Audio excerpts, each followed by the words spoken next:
Neighborhoods around western New York creeks now dealing with not only the aftermath of lake effect snow, but now the potential for flood damage. 7 Eyewitness News reporter Katie Morse live in Bowmansville tonight.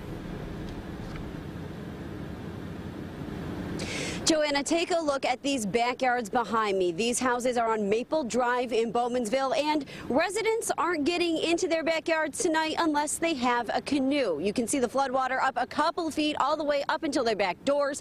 Now, residents say, yes, this does happen here sometimes, but never in November. This is what Ellicott Creek looks like in Bowmansville.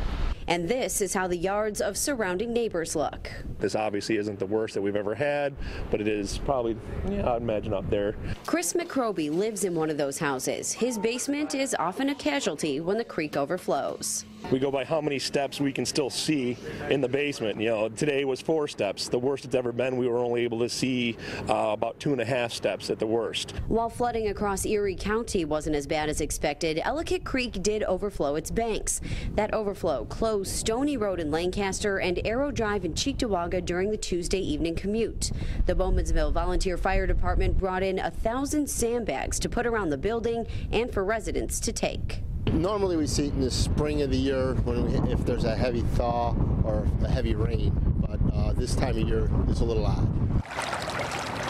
Bowmansville itself didn't get much snow in last week's storm. Residents say only about 2 feet, but with the rest of western New York getting hammered, McCroby knew it was only a matter of time. Once all that snow melts, all the river and all the water had to go somewhere, so ends up in my backyard. Honestly, I try to be positive about it, and what I tell everybody when they're like, oh, I can't believe it, I always say, listen, I says, how many people can say they own beachfront property?